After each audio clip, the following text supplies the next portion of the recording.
Ito yung pinaka-main shrine. Look at that view. Diyos ko, ang ganda talaga, guys. Ayan na, nakatawid na tayo. Look kung gaano karaming tao yan. Nakikita nyo ba kung gaano karaming tao yan? O, di ba? Para na silang langgam. O, ano pa natin? O, zoom natin. O, di ba? O, ganyan karaming tao yung dadaan at makakasalamuhan natin dito sa may Takeshita Street. So, guys, ayan o. Ito yung pinaka-chocolate cake. Kasi parang yun yung in-order namin chocolate cake. Pati ilong ko ba yan? Grabe, pati yung ilong kumakain. Dito lang kayo kakain. Una ba kayo lalakad kasi nga rude yun. Pangalawa, para yung tissue nyo. Ano ba yan? Meron pa dito sa ilong mo? Ayan, tanggalin muna natin kay sorry First time nyo yata ako nakita ang baboy kong kumain. Hello Melgoers all over the world! Nandito pa rin po tayo sa may Tokyo, Japan. And in this episode, ito naman pong area ng Harajuku. Ang i-explore natin, ipaparamdam namin sa inyo yung old and new vibe ng Tokyo. Pero syempre sa mga hindi pa po nakasubscribe yan, please do subscribe, i-like at i-follow nyo po kami sa aming mga social media accounts. At kung gagamit naman po kayo ng Klook, ito po yung aming promo code para magkaroon kayo ng additional 5% discount. Ano pang gagawin? Tara na, go with me, Mel. I just want us to go. Drop everything and just go. Hello everyone! Another travel vlog here in Tokyo, Japan. And this time, explore naman natin ang Harajuku. Nakikita nyo ba yan? Ito yung Torii Gate papunta ng Meiji Shrine. Meiji Shrine. Papunta tayo ng Meiji Temple. Parang ganon. Yun na yun. Charot. So ayan from here, merong sariling JR station yung Harajuku. Kaya hindi kayo maliligaw. Pagbaba nyo, it's exit, west exit. Dito na kaagad yung baba ninyo sa may Torii Gate ng Meiji Shrine. So tara, grabe guys, ang laki niya. Ang taas. Ayan siya guys, ang taas niya. Tapos forest na forest siya. If I'm not mistaken, ito yung nabasa ko na kapag tinignan mo from above yung Tokyo, lalo na yung area na merong mga train system, eto makikita to talaga na talagang forest na forest pa. As in all green lang? Yes, all green. So ganun siya. Ayan guys dito tayo galing Ayan yung station. Eto na kaagad. Tara, pasok na tayo. At syempre, picture! Look at that, guys! O, diba? Talagang forest na forest. Ang problema, umuulan at ang lamig na naman. Ang tigas ng ulo namin, guys. Hindi kami matutututo. Actually, kasi, di ba check out na nga kami ng maaga. So, kailangan naming iwan yung mga dala namin sa may hotel muna. Kasi kung iwan pa namin siya sa mga stay station, magbabayad pa kami, guys. Alam niyo naman kami, super tipid. Ayaw natin ng gasto. Ayaw namin ng gasto. So, iniwan namin doon. So, nandoon yung mga damit namin. Wala kaming dalang jacket. Tapos kanina nga, maaraw naman, lumabas kami. So, sabi ko, kung mag-jacket naman kami, ang init naman. So, ayan. So, be prepared. Paiba-iba. By this time, May, paiba-iba pa yung klima or yung weather dito sa may Japan, sa Tokyo. Ako siguro guys, every time nalalabas, every day siguro nalalabas kayo, check yung siguro yung weather forecast sa Google. Parang kasi accurate naman Oo, parang, ito na, dami ng tao. Naku, paakyat, lager. Ito, mga barrels of wine. So, ano yung history niyan, guys? Ito ang history niya. Ayan, i-zoom na lang natin. Stop nyo muna. Kayo na magbasa. So, ayan yung history niya. Basahin nyo na lang. Kayo na yan. Charot. So, nabasa nyo na history, guys, sabi sa inyo, i-pause nyo muna. But anyways, parang ang pinaka, niya lang, buod niya lang naman, parang in-offer to ng mga Japanese sa France, parang friendship, parang pagpapatibay ng friendship nila, something like that. So, yun na yun. Huwag na natin pakailaman yan. Ayun fruitful years of friendship. Yun lang yung na-gets ko. So, tara, pasok na tayo sa may pinaka-shrine. Another gate. Ito naman yung tinatawag na The Grand Shrine Gate. Ito din yung pinaka-biggest wooden Torii dito sa may Japan. Palapit na tayo ng palapit sa may pinaka-main shrine. Nakikita nyo ba kung gaano kaganda, guys? Ganda, no? Sabayan nyo ako. Pag zoom in natin. Ayan. Sabay-sabay tayo, ha? 1, 2, 3. Ang ganda! Promise guys, ang ganda niya. O ayan guys ha, alam niyo na yung dapat gawin bago pumasok. Parang ang kailangan doon, para i-purify daw muna natin yung sarili natin. So simple lang naman. Wash hands, tapos kukuha ka ng water, gagawin mo sa bibig mo, and then wash hands again. So lahat sumusunod guys, di ba? Igalang natin yung tradition and culture ng mga Japanese. So tara na, pasok na tayo. Tira lang tayo ng kaunting ulan kasi talagang lumakas yung ulan. Nilalamig pa kami. Nakita nyo ba guys, ang ganda no? So itong shrine na to, bago ka makarating doon, para siyang square. Kumbaga, sa may Kathmandu, para siyang Durbar Square. Parang ganun yung itsura niya. Ang ganda. Alam nyo, kung ano yung nakaka-amaze pa dito sa may Tokyo, parang sa may city, nandoon yung lahat ng makabago, and then, nape-preserve pa din yung pinaka-culture at saka yung pinaka-tradition. So, mararamdaman mo yung parang old Japanese vibe, parang gano'n. Katulad nito, di ba, nandito sa may, anong ba ito station na to? Harajuku. Dito sa may Harajuku area, imagine nandito yung shrine, nandito yung Meiji Shrine. Tapos maya-maya, ang mapupuntahan naman natin, parang yung mga makabago naman. Pupunta kasi tayo dun sa may shopping and anime street na tinatawag. So, di ba, parang naghahalo both yung makabago at saka yung makaluma. Di ba? Yun yung nakaka-amaze dito sa may Tokyo, guys. Let's go in! Pasok na tayo. Grabe, ang ganda! Hay! Diyos ko. Ganda niya, guys. Yung color, yung vibrance, ang ganda talaga. Tapos umad pa tong ulan. Ano ba? Mas naka-add ba ng vibe, ng magandang vibe yung ulan? Or nakasira? Depende talaga kung paano nyo siya titignan. Pero grabe, ang ganda guys. Ito yung pinaka-main shrine. Look at that view. Diyos ko, ang ganda talaga guys. Tapos alam nyo kung ano pa yung iconic dyan. Ito, tignan nyo tong punong to. Ang ganda ng form niya, oh. Diba? Parang perfect na perfect yung pagkaka-shape sa kanya. Ang ganda. Ito yung perfect dyan, spot for photo. Ganito. Ay, pag ganyan. Yan. Yan, pag ganyan. Kayo na magka-crop. Dapat ang kuha lang ito. Tapos, itong pinaka-shrine. Ganda. Isa tong parang malaking square. Tapos nandun yung pinaka-main shrine. Papunta dun sa may temple. In fairness, ang ganda. And it's for free. Yes, it's for free. Tara guys, pasok muna tayo. Ay, ano yun? Tignan natin yung mga nakasabit-sabit ko ano yun. Bago tayo pumunta sa may pinaka shrine. Ang ganda niya talaga. Grabe guys. Oo, promise. Basta nagpa-promise ako, ibig sabihin, sure na sure ako noon. Actually, ang laki niya. Pero feeling ko hindi na namin siya maiikot. Kasi nga parang forest din kasi siya, para siyang park. Ano tong pang ito? Special prayer. Ay, may mga prayers. So guys, ito pala yun. Magsusulat kayo dito ng prayers ninyo, mga personal prayers ninyo. Pero, etong ganitong parang kahoy, itong wooden na something na to na susulatan ninyo, ayan o, may bayad siya ng 500 yen. This is a divine tree pala. Okay, so ito pala, divine tree pala siya, guys. Okay. O diba, ang dami namin nalalaman kababasa. O diba guys, pag ginawa mo talagang habit ang pagbabasa, marami ka talagang malalaman. Kaya na napaka-late na namin maging habit yung pagbabasa. Ngayon lang namin natutunan maging habit. So dito, medyo tahimik na tayo. Ayan no camera yata na dito, no cameras. And then, hindi na rin pwedeng maingay. So, sorry, hindi na namin kayo madadala dun sa itaas. So guys, hindi makalapit sa Enso doon kasi bawal na mag-photograph or mag-video. So, meron naman doon instruction kung paano mag-pay tribute or mag-pay respect. So, ang unang gagawin mo, maghulog ka ng coin, and then magbabaw ka twice, and then dalawang palakpak, and then another, isang bow na lang. So, ganun siya. So, yun yung kaibahan. Doon kasi sa may, anong siya yung pinuntahan natin last time? Yung sa... parang gano'n, Sensoji.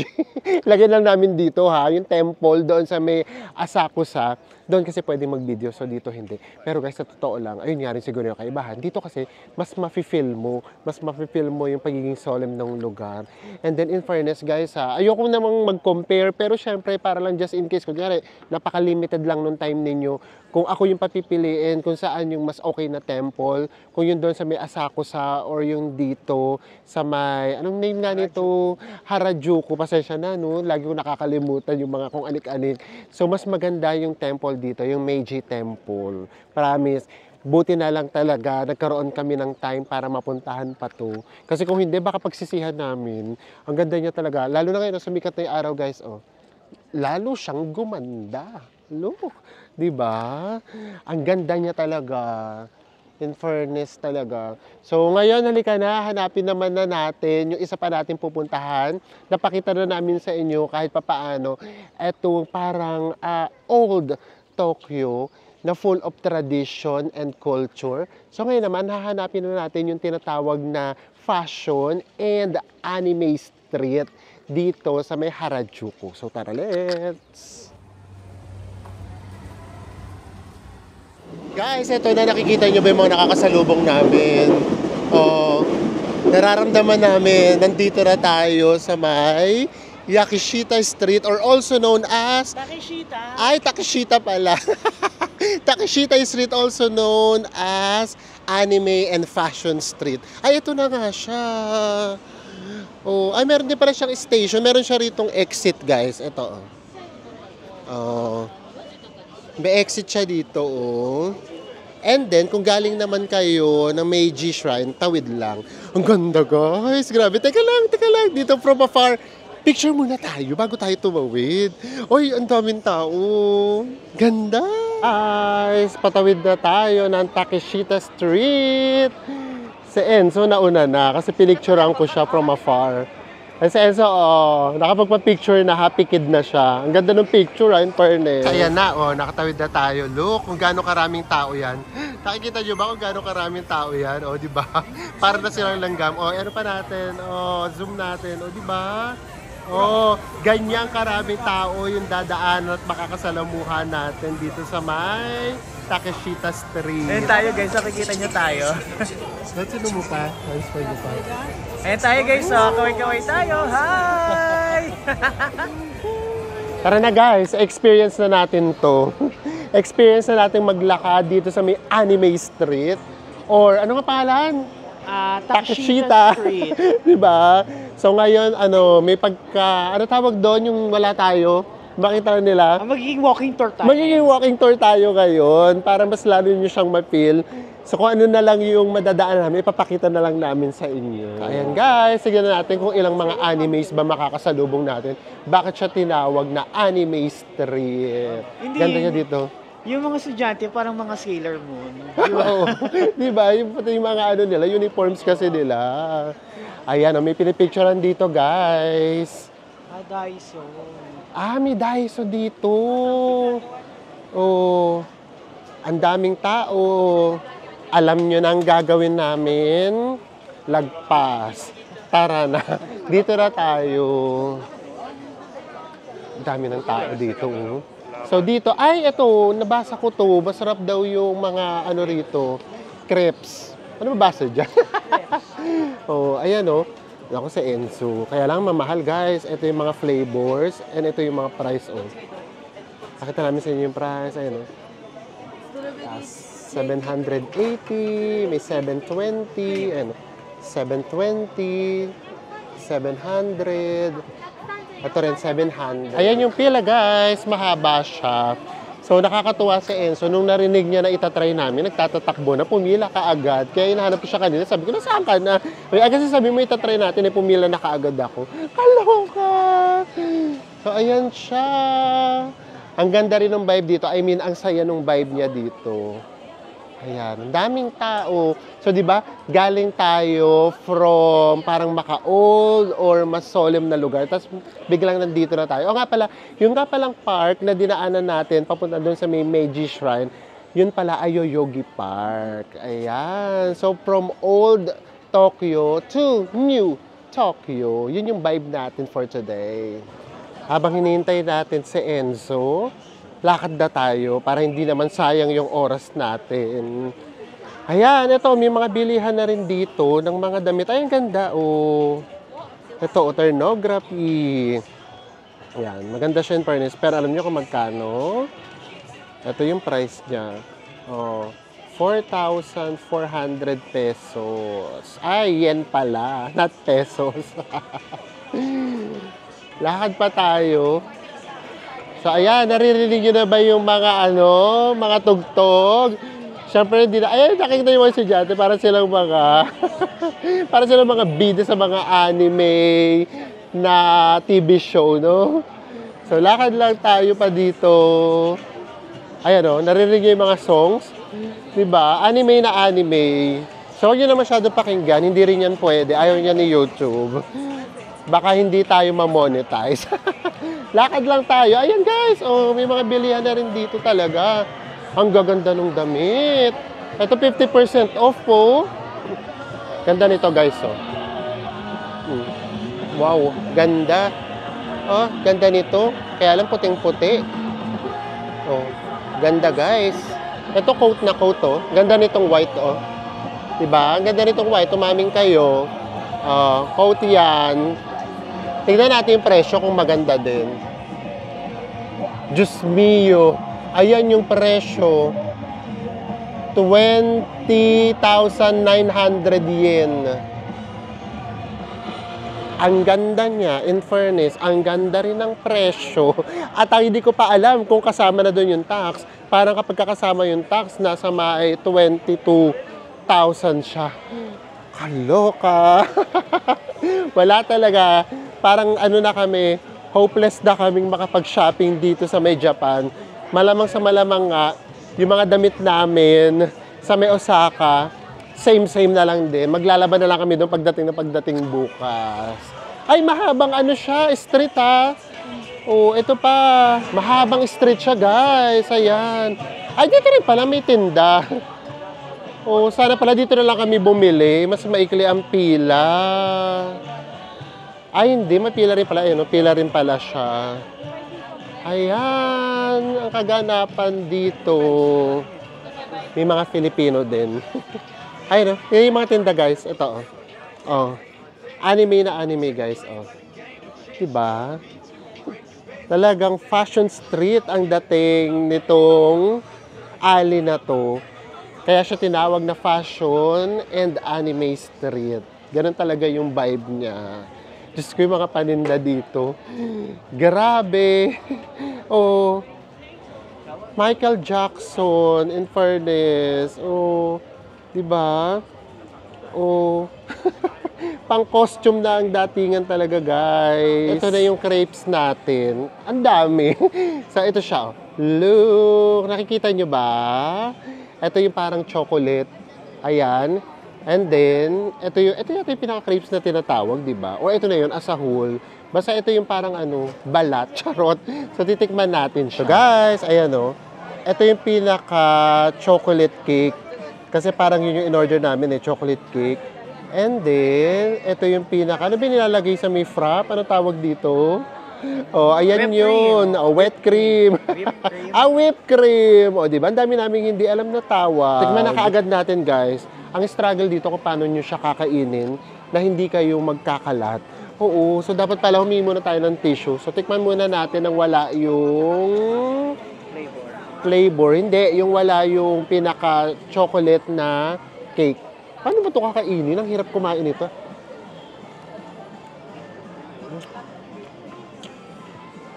Tamis, ang sarap. Ang fairness, ang sarap. Ano ba yan? Talagang nagmamadali ako kumain. Ang sarap niyan, fairness. Struggle lang talaga. Nang hingi kayo ng maraming tissue, guys. Ang baboy ko na ba?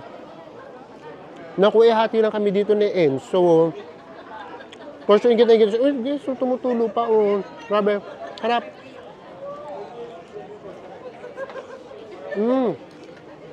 Ang sarap, guys. Promise. Ang sarap. Tapos kubuti na lang, tinikman namin.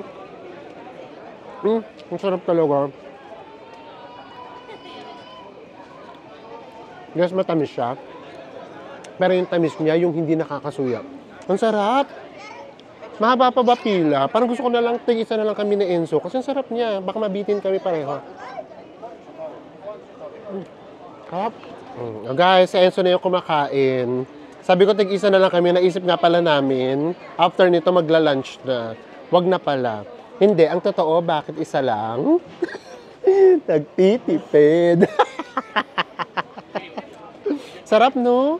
Grabe, ang sarap talaga. Hindi na makapagsalita si Enzo.